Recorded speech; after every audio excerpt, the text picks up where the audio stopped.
The youth went slowly toward the fire indicated by his departed friend. As he reeled, he bethought him of the welcome his comrades would give him. He had a conviction that he would soon feel in his sore heart the barbed missiles of ridicule. He had no strength to invent a tale, he would be a soft target. He made vague plans to go off into the deeper darkness and hide, but they were all destroyed by the voices of exhaustion and pain from his body. His ailments, clamoring, forced him to seek the place of food and rest, at whatever cost. He swung unsteadily toward the fire. He could see the forms of men throwing black shadows in the red light, and as he went nearer it became known to him in some way that the ground was strewn with sleeping men. Of a sudden he confronted a black and monstrous figure. A rifle barrel caught some glinting beams. "Halt! Halt!" He was dismayed for a moment, but he presently thought that he recognized the nervous voice. As he stood tottering before the rifle barrel, he called out, "Why, hello, Wilson, you here?" The rifle was lowered to a position of caution and the loud soldier came slowly forward. He peered into the youth's face. "That you, Henry?" "Yes, it's me." Well, boy," said the other, "by ginger, I'm glad to see ya. I give ya up fair a goner. I thought ya was dead sure enough." There was husky emotion in his voice. The youth found that now he could barely stand upon his feet. There was a sudden sinking of his forces. He thought he must hasten to produce his tale to protect him from the missiles already on the lips of his redoubtable comrades. So, staggering before the loud soldier, he began, Yes. I've had an awful time. I've been all over. Way over on th right. Turbly fightin' over there. I had an awful time. I got separated from the regiment. Over on th right, I got shot. In th head. I never see sec fightin'. Awful time. I don't see how I coulda got separated from th regiment. I got shot, too. His friend had stepped forward quickly. What? Got shot? Why didn't ye say so first? Poor old boy, we must hold on a minute, what am I doin'? I'll call Simpson. Another figure at that moment loomed in the gloom. They could see that it was the corporal. "Who ya talkin' to, Wilson?" he demanded. His voice was anger-toned. "Who ya talkin' to? Ya th derndes sentinel, why hello, Henry, you here? Why, I thought you was dead 4 hours ago. Great Jerusalem, they keep tinnin' up every 10 minutes or so.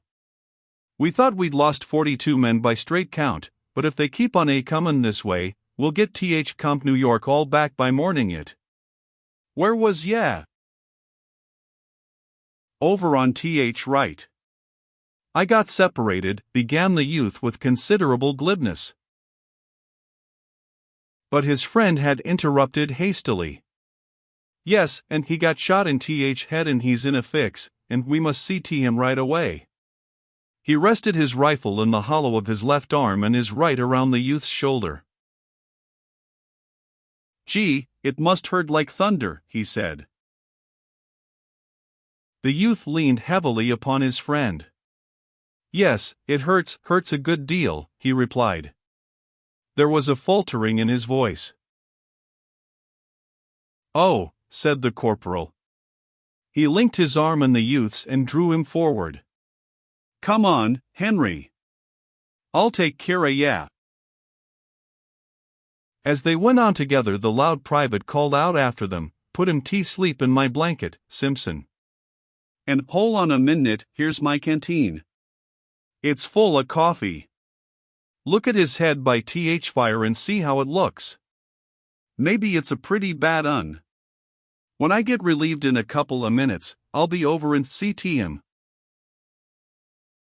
The youth's senses were so deadened that his friend's voice sounded from afar and he could scarcely feel the pressure of the corporal's arm. He submitted passively to the latter's directing strength. His head was in the old manner hanging forward upon his breast. His knees wobbled. The corporal led him into the glare of the fire. "Now, Henry," he said, "let's have a look at your old head." The youth sat obediently and the corporal, laying aside his rifle, began to fumble in the bushy hair of his comrade. He was obliged to turn the other's head so that the full flush of the firelight would beam upon it. He puckered his mouth with a critical air. He drew back his lips and whistled through his teeth when his fingers came in contact with the splashed blood in the rare wound. "Ah, here we are," he said. He awkwardly made further investigations. "Just as I thought," he added, presently. "Ye've been grazed by a ball. It's raised a queer lump just as if some feller had lammed ya on th head with a club. It stopped bleedin' long time ago. Most about it is that in mornin' ye'll fell that a number 10 hat wouldn't fit ya. And your head'll be all het up and feel as dry as burnt pork. And ya may get a lot o' other sicknesses, too, by mornin'. Ya can't never tell. Still, I don't much think so. It's just a damn good belt on th head, and nothin' more. Now, you just sit here and don't move, while I go rout out th relief. Then I'll send Wilson T take care o' ya." The corporal went away. The youth remained on the ground like a parcel. He stared with a vacant look into the fire. After a time he aroused, for some part, and the things about him began to take form. He saw that the ground in the deep shadows was cluttered with men, sprawling in every conceivable posture. Glancing narrowly into the more distant darkness, he caught occasional glimpses of visages that loomed pallid and ghostly, lit with a phosphorescent glow. These faces expressed in their lines the deep stupor of the tired soldiers. They made them appear like men drunk with wine. This bit of forest might have appeared to an ethereal wanderer as a scene of the result of some frightful debauch. On the other side of the fire the youth observed an officer asleep, seated bolt upright, with his back against a tree. There was something perilous in his position. Badgered by dreams, perhaps, he swayed with little bounces and starts, like an old, toddy-stricken grandfather in a chimney corner. Dust and stains were upon his face. His lower jaw hung down as if lacking strength to assume its normal position. He was the picture of an exhausted soldier after a feast of war. He had evidently gone to sleep with his sword in his arms. These two had slumbered in an embrace, but the weapon had been allowed in time to fall unheeded to the ground. The brass-mounted hilt lay in contact with some parts of the fire. Within the gleam of rose and orange light from the burning sticks were other soldiers, snoring and heaving, or lying deathlike in slumber. A few pairs of legs were stuck forth, rigid and straight. The shoes displayed the mud or dust of marches, and bits of rounded trousers, protruding from the blankets, showed rents and tears from hurried pitchings through the dense brambles. The fire cackled musically. From it swelled light smoke. Overhead the foliage moved softly. The leaves, with their faces turned toward the blaze, were colored shifting hues of silver, often edged with red.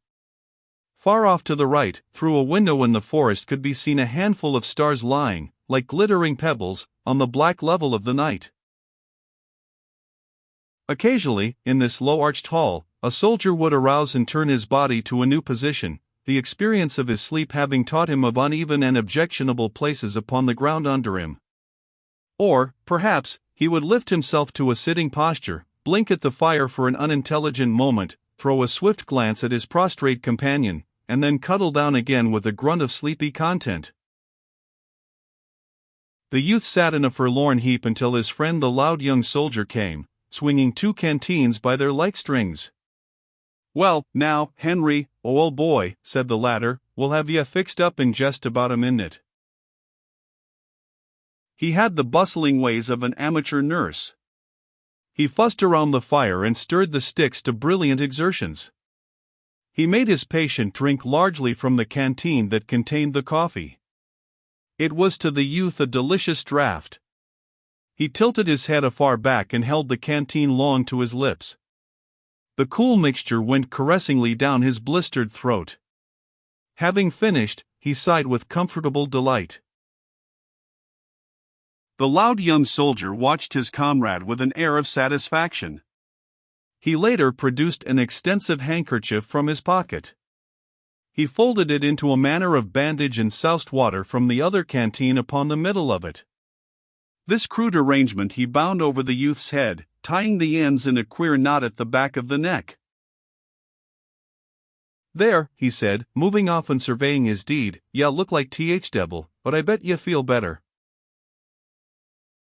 The youth contemplated his friend with grateful eyes. Upon his aching and swelling head the cold cloth was like a tender woman's hand.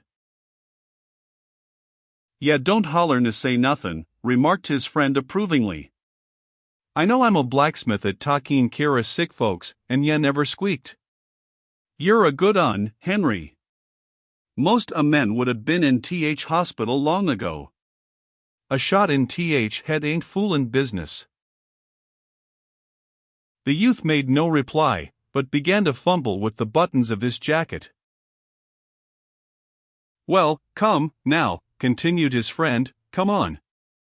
I must put ye to bed and see that ye get a good night's rest." The other got carefully erect, and the loud young soldier led him among the sleeping forms lying in groups and rows. Presently he stooped and picked up his blankets. He spread the rubber one upon the ground and placed the woolen one about the youth's shoulders. "There now," he said, "lie down and get some sleep." The youth, with his manner of dog-like obedience, got carefully down like a crone stooping. He stretched out with a murmur of relief and comfort. The ground felt like the softest couch. But of a sudden he ejaculated, "Hole on a minute. Where you goin' to sleep?" His friend waved his hand impatiently. "Right down there by ya." "Well, but hole on a minute," continued the youth. "What ya goin' to sleep in? I've got your—" The loud young soldier snarled, "Shut up and go on to sleep. Don't be making a damn fool of yourself," he said severely. After the reproof the youth said no more. An exquisite drowsiness had spread through him. The warm comfort of the blanket enveloped him and made a gentle languor. His head fell forward on his crooked arm and his weighted lids went softly down over his eyes. Hearing a splatter of musketry from the distance, he wondered indifferently if those men sometimes slept. He gave a long sigh, snuggled down into his blanket, and in a moment was like his comrades.